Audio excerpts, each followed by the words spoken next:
Okay, so for this next one, we have an elevator lifting items from one level to another.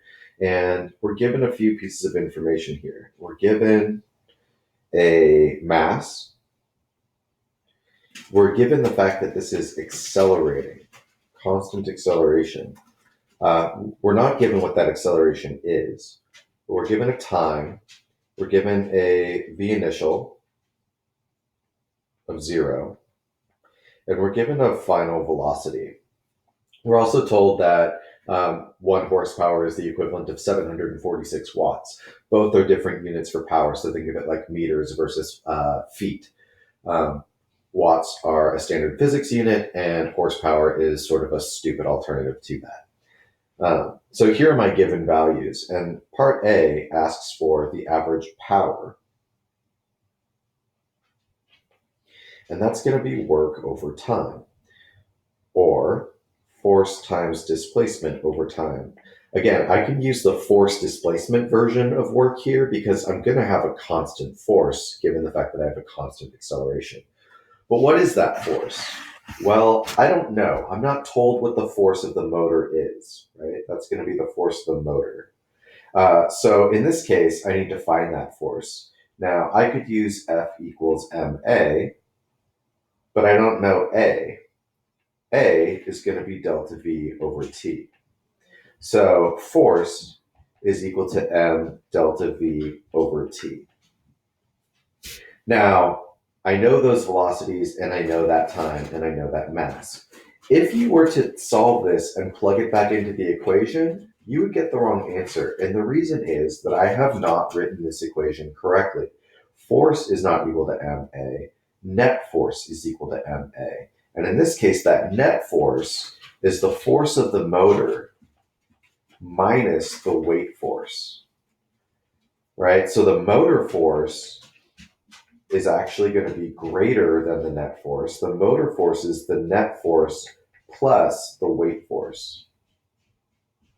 So that force of the motor is actually going to be given as m delta V over T plus mg. That is the formula that I'll have to plug in to my top equation. So now that I have that, now that I have this sucker, I need to go on to the next part. The next part would be to figure out what my displacement is, because the displacement is also not given. So what is my displacement here?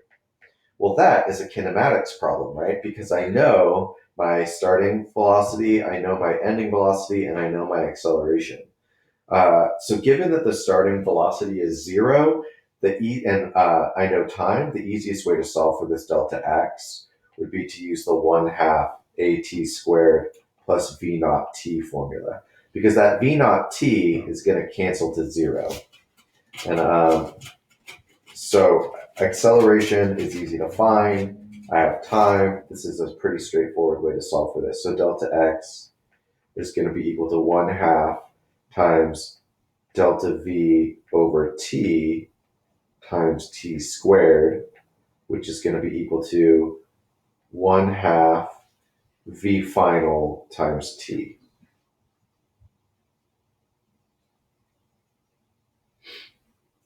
So boom, there I have a displacement. So now I can substitute both of these back into my original equation. And that would be the power of the motor is equal to m delta v, which is going to just be v final, mv over t plus mg times 1/2 vt all over t. And I'm not going to simplify that here, but that would be my final power.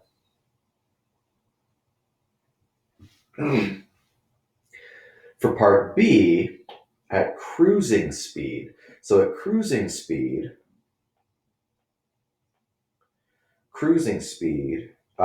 the net force is 0 because we're no longer accelerating. At cruising speed, net force equals 0. Therefore, the force of the motor is equal to the force of gravity, which is m times g. Right? So at this point,